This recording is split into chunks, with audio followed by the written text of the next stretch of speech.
From the heart of the jungle comes a savage cry of victory. This is Tarzan, Lord of the Jungle. From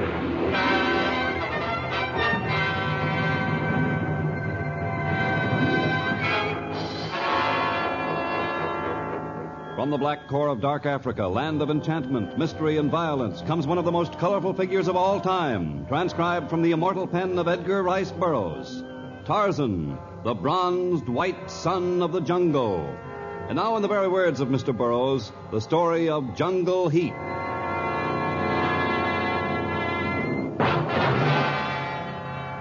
The ocean liner African Pride would dock at Mombasa the next day. But so far, the dignified-looking woman with the pretty daughter had spoken to no one aboard. She was too wrapped up in her great problem. And the gray-haired gentleman who occupied the deck chair next to hers did not intrude on her privacy. His mind was well occupied with the problem, too. They might never have spoken if a rough sea had not suddenly caused the deck to heave, sending the gentleman's teacup flying. I say, I'm dreadfully sorry. I hope none of the tea landed on you. Oh, it doesn't matter. But of course it matters. I'll be happy to have it cleaned when we land, provided they have a cleaning establishment in a town like Mombasa. Africa.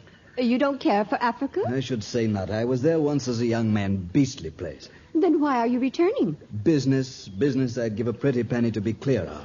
It's rather a complicated matter. Well, I'm sorry. I didn't mean to pry. Not at all. I volunteered the information. It's rather an interesting story, as a matter of fact. A certain Lord Greystoke and his wife, the Lady Alice, were marooned in Africa many years ago. Unable to find their way back to civilization, they built a cabin, settled down, and had a child in the heart of the jungle. I think I remember reading something about it. Quite. It received a great deal of notoriety, especially when the whole story came out years later. It seems a band of savage apes killed Lord and Lady Greystoke, took the baby and raised it. He spent most of his life in the African jungles, but nevertheless he is the heir to the Greystoke title and the family fortune. How lucky for him. I hope I can make him realize it. My purpose in going to Africa is to persuade him to return to England with me and take his rightful place in British society. You see, I've recently been appointed solicitor for his late father's estate. Then you're a lawyer. To an American, a lawyer. To a Britisher, a solicitor. Forgive me for having overlooked the social amenities. My card, madam. Hugh Hutchins, Esquire. Solicitor. Brook Street, Mayfair. Quite. I'm Louise Wells, and as you surmised, I'm an American. My daughter and I are taking a trip around the world. I've noticed your daughter. Extremely attractive girl. She can't be much of a sailor, though. She hardly pokes her nose out of your cabin. She's being a martyr. I brought her on this trip against her will, and she's getting even with me by refusing to be civil to anyone. She resents your having taken her from the man she fancies herself in love with? Mr. Hutchins. It's quite all right, really. We solicitors, lawyers, are like family doctors. But you needn't talk about it if you'd rather not, Mrs. Wells. Well, I think I would like to talk about it. You don't know how terrible it is to have no one to turn to. You see, Mr. Hutchins, I'm a widow. Yes? My husband was in the brewery business. Oh, he made a great deal of money. I've seen to it that Carol has every advantage of education and travel and, well, you know. And now she wants to throw herself away on a young man who hasn't a penny. And she's entitled to the best. She's very lovely. Well, I've always thought so. And I'm sure it's not just parental pride. Why, wherever we've gone, there have been dozens of eligible men begging for dates. I'm not surprised. Have you seen that Oriental potentate who's on board? I haven't seen him, but I've certainly heard the infernal racket coming from his suite. He's got his own native orchestra aboard. The captain told me about him. His name's Pasha Kamar Ben Zeta Bey, and he's on his way home.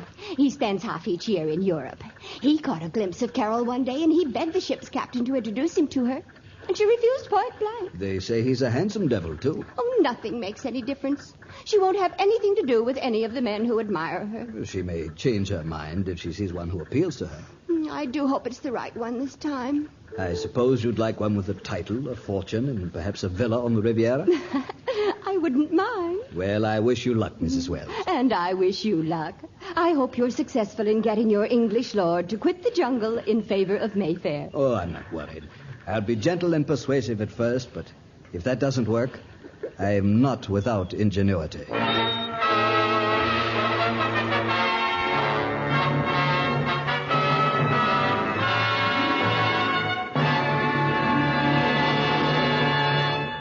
We'll return to our story of Tarzan in just a moment.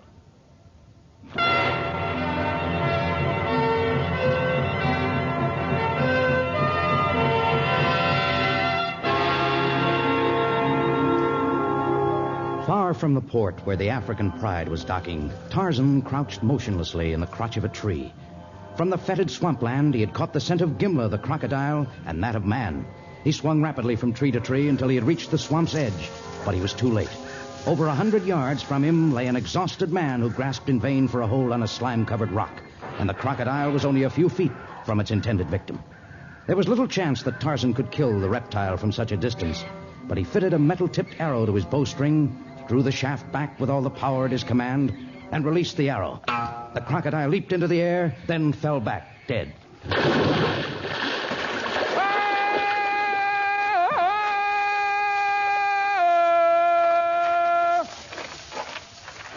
Now, to get that poor creature out of that foul quagmire.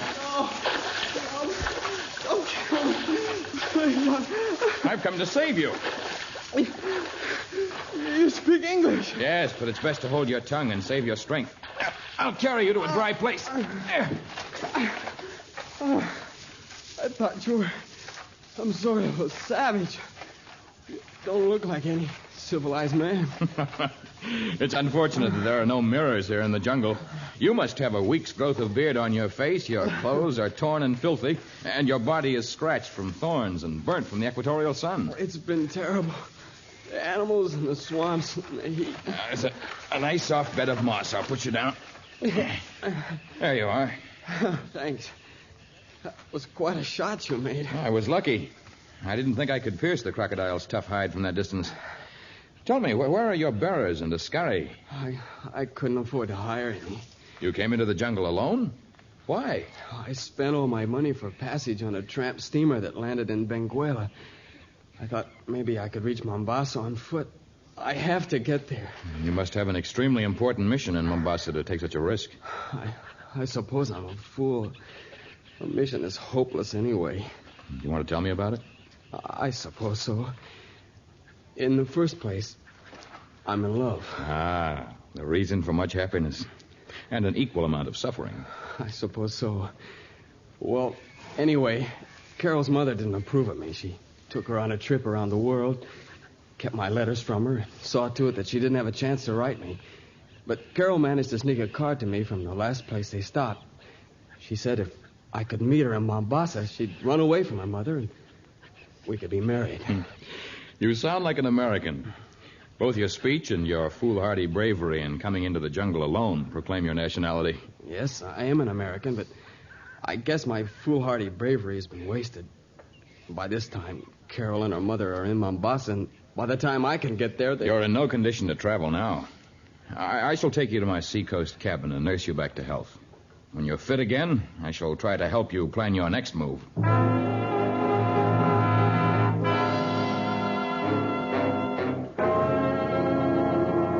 Tarzan carried the young man through the sweltering jungle. And almost at the same time, the heat had begun to make a change in Hugh Hutchins, Esquire, the ordinarily imperturbable British solicitor. He strolled back and forth in a small heat-drenched hotel room in Mombasa. Africa. Why he has to live in this miserable country, I'll never know. Well, it's about time. Good afternoon, Mr. Hutchins. I'm Mr. Fitzhugh, the manager of the hotel. You sent for me? I certainly did. Come in. Yes, of course. I do hope you're finding everything satisfactory. I am finding everything most unsatisfactory. In the first place, I want that infernal music stopped. I'm afraid that's quite impossible. It comes from the suite of the Pasha Ben Zayda Bey. I might have known. I'm sorry there's nothing I can do about the music. But you see, when the Pasha stops at Mombasa, he occupies a whole floor in the hotel. He's one of the richest and most powerful men in Africa. If there's anything else I can do? I don't suppose there's anything you can do about this infernal heat. We are hoping for some sort of air conditioning unit in a few years. Well, I can't wait a few years for an air conditioning unit, nor to find the man I've come to Africa for. If I can be of any assistance? Perhaps you can. His name is John Clayton, Lord Greystoke. The only address I have is Africa. It's quite an address. But it so happens that Lord Greystoke is known to practically everyone, from Cape Town to Cairo. Here he's called Tarzan. So he still uses that ridiculous name. Ridiculous? It doesn't matter. Could you have a letter delivered to him for me? Perhaps, but it wouldn't do any good, Mr. Hutchins. He emerges from the jungle only to help those in great trouble. Well, I might. No, I'll go to him. Can you secure a guide for me? Of course. Consider yourself practically at his doorstep now.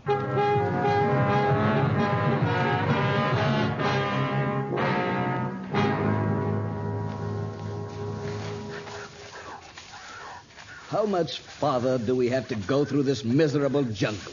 Reach Tarzan's seacoast cabin soon. Punya people say he's there now. Well, I certainly hope so. This infernal heat is quite unbearable. It's hot time here. Not always so hot. How anyone in his right mind could choose the jungle in preference to a country place in Sussex is more than I can figure. The explanation is really quite simple. Who are you? Where did you come from? From the tree above you. No one draws this close to my cabin without detection. It's Tarzan. You're Lord Greystoke? As the natives said, I am Tarzan. But I mean really. You are John Clayton, son of the late Lord and Lady Greystoke? Yes. Allow me to present my card. Hugh Hutchins, solicitor, Brook Street, Mayfair, London, of course. Of course. Is there somewhere we could talk? My cabin is being occupied by a man suffering from exhaustion, but it's highly unlikely that the panthers and lions will disturb us here. Lord Greystoke, I've come thousands of miles to persuade you to give up this primordial life and return to London. Why? The solicitor who previously managed your late father's affairs passed away a short time ago, and I've recently taken over his duties. I found a vast fortune just lying useless. Well, that is wrong. Go ahead, use it. What? Feed the poor. Take care of the sick. Build homes for the homeless. But there are government agencies to handle such matters. Then send the money here. We have many poor who are not taken care of by the government. That's quite out of the question. The Bank of England would never approve the use of such a sum of money for that purpose. Really, Lord Greystoke, you must return. I shall have to be quite firm about it. Mr. Hutchins, how much do you earn as solicitor of my fortune? Very little while it remains so completely inactive. I see. But that isn't the point. The crux of the matter is that it's criminal for a titled English gentleman to dress and live like a savage. Mr. Hutchins, I remain here through choice. I have visited England, and I found much about it to my liking, but my heart is here in the jungle. But really, Lord Greystoke... I would suggest that you return home as soon as possible. Goodbye. Tarzan, go. Into the trees like one of those apes who raised him.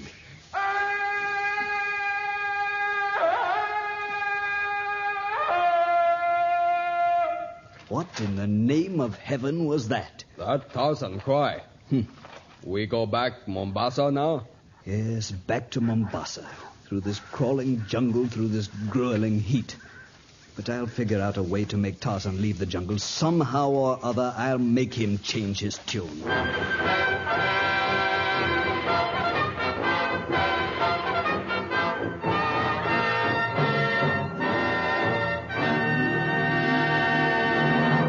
The exciting conclusion of Jungle Heat in just a moment.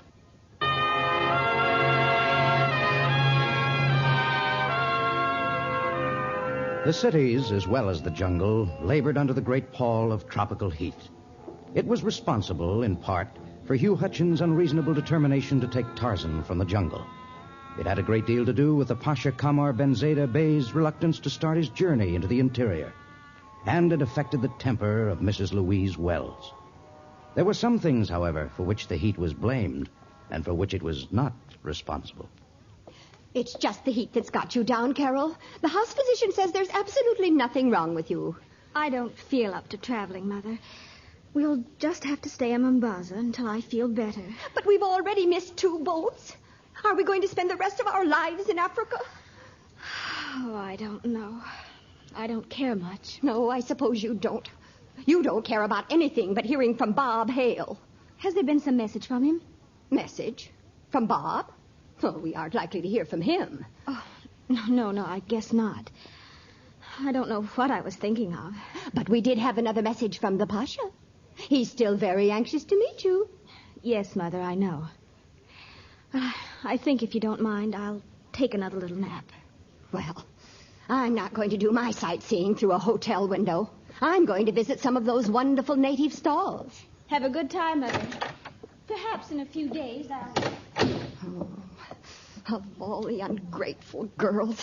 I'd give up my life for her, and she... 1,000 pardons, Mother of Beauty. Why, Pasha Kamar. What a pleasant surprise to bump into you. Our meeting, gracious one, is no accident. I have waited some hours to encounter you once again. Oh, how flattering. I hope I haven't kept you waiting too long. No wait, however long, would be too great for the pleasure I have anticipated. Oh? I come to you with a token I wish you to deliver to the goddess of beauty, your estimable daughter. A little gift for Carol. How sweet. You will accept the token? Why, of course. I think the giving of little presents is a lovely custom. The men in America are inclined to forget how much women appreciate gifts. In your hand I place the gift. So, we will meet before the new moon has come to discuss the arrangements. Until then, may Allah guard well my white pearl. Oh, but wait. Pasha, just a minute. Is something wrong, Mrs. Wells? Mr. Hutchins, I thought you'd gone into the jungle. I got back last night. You seem upset. I am. I was just talking to that Pasha fellow, and he said he had a gift for Carol, and he handed it to me. And by the time I glanced down at it, he was gone. Look what he gave me. An emerald. The largest one I've ever seen. Must be worth a fabulous fortune. And he said such strange things about discussing arrangements and the new moon. It's clear that the jewel is his payment for Carol. As his bride. Oh, dear. But of course he is a titled gentleman. Royalty even. And you yourself said he had a fortune. And several hundred other wives. Oh, well, I'll give the jewel right back. Why, I'll go to his suite and probably be the cause of an international incident. Well, no, Mrs. Wells. Such matters are not that easily settled in Africa. Well, what can I do? Put matters in my hands, my dear Mrs. Wells. I am a solicitor, you know. Oh, of course. Well, I'll pay you any fee you name if you get me out of this. I want no money. But there is a little favor that you could do for me. It concerns Tarzan. Who? Lord Greystoke. I want you to write him a letter. Tell him that Carol is in great danger. Perhaps that is not much of an exaggeration now. Write that you are two women alone in Africa, and from what you have heard of him, you are sure he's the only one who can save your daughter. And then he'll come here. He'll see Carol, and he'll be smitten as the others. Perhaps. He has a title, too, and a fortune. And he comes from a fine old English family. Isn't that what you said, Mr. Hutchins? Quite. You'll make no mistake in writing the letter. Oh, of course I'll write it. I'll write anything you tell me to.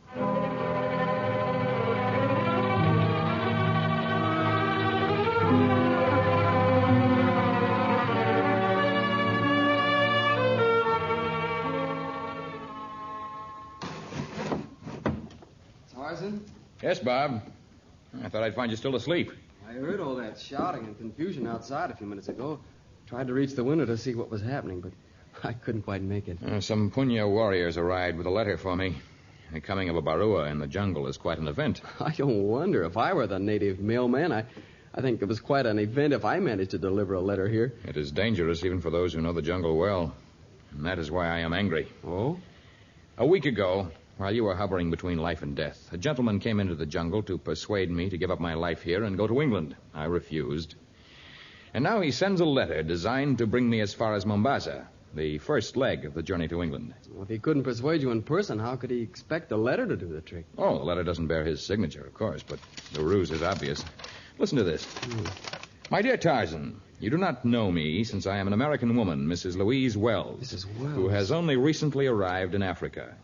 But having appealed to the native police and many others, I am informed that you are the only man in the world who can help me in the present situation, which involves the safety and perhaps the very life of my daughter, Carol. Carol? Please come at once to Mombasa. I am at the Grand Hotel, and I await your arrival. A melodramatic letter that Hutchins has dictated in the hope that I'd be brought... Oh, Tarzan, that's Mrs. Wells, Carol's mother, my Carol, and she's in danger. I doubt that she's in danger, Bob.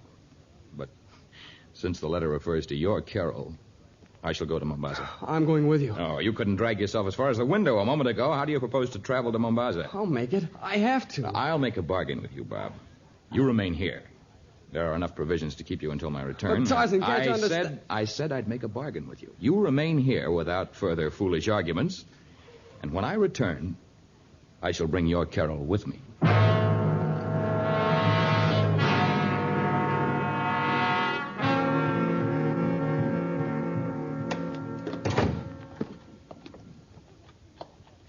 What did they say?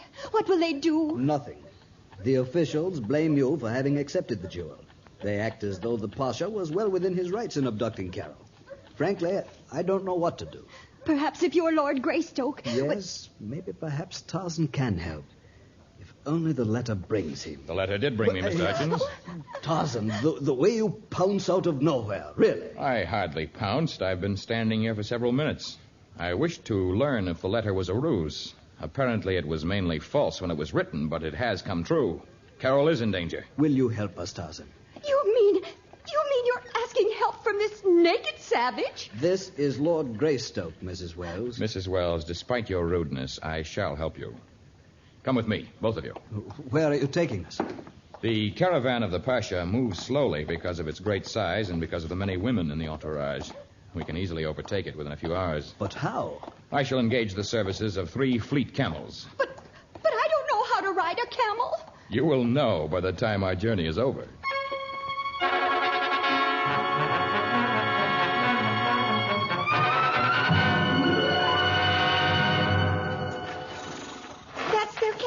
Right ahead. They have not all retired for the night yet, Mrs. Wells. Lower your voice, please. Well, I never... It wouldn't be well for them to hear us, Mrs. Wells.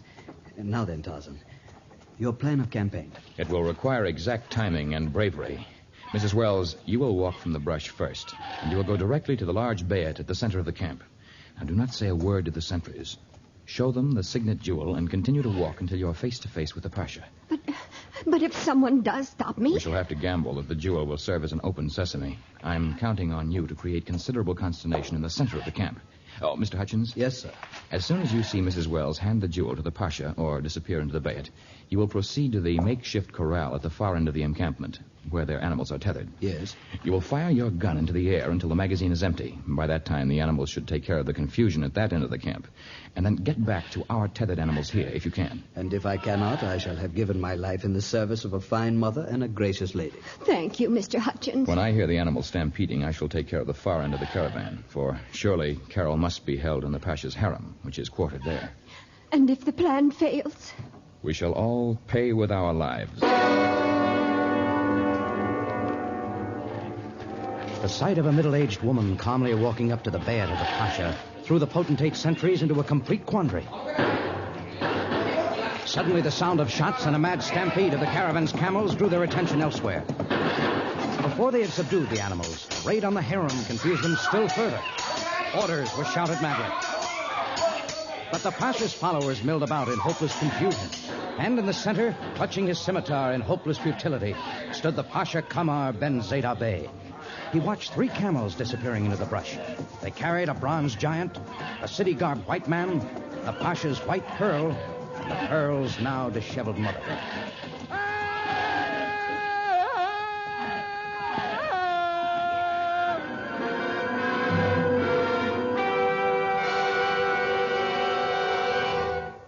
But this is a shack in the jungle. You haven't led us back to Mombasa. I must have taken a wrong turn. Mother, there's no sense in being upset. This man did save us. For a worse fate, I dare say. Oh, you do something. What can I do, my dear? In England, he is a lord. Not that I have any hopes of taking him back now, but here he's undisputed monarch. Well, if he and the Pasha are examples of nobility, I've been wrong all along. Carol, I apologize. If Bob were here, I'd literally push you into his arms. That sounds like the proper cue for me to open the door to my cabin. Hey, what in the world's Carol! Bob! Oh, darling. Bob, I'm so glad to see you. Aren't they perfect together? Yes, they are. Well, Bob, how'd you get here? What's happened? Oh, a great deal since I chucked my job and followed you to Africa. The most exciting part was when Tarzan saved my life with a bow and arrow. And it was a fairly good shot. But I had no idea that in using that noble weapon, I was taking the place of Dan Cupid.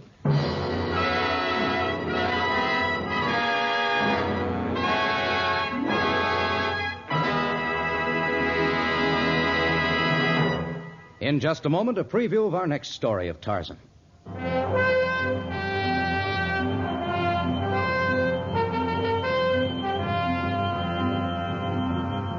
The peace of the world depended on getting the supplies across the great African jungle. It was imperative that they be carried from Dakar to Suez without loss. And yet, each time a new shipment was received at Suez, it was found that guns, ammunition, food supplies, and other valuable equipment were missing. Drama runs high in our next story, Jungle Hijackers. Tarzan, a transcribed creation of the famous Edgar Rice Burroughs, is produced by Walter White, Jr., prepared for radio by Bud Lesser, with original music by Albert Glasser. This is a Commodore production.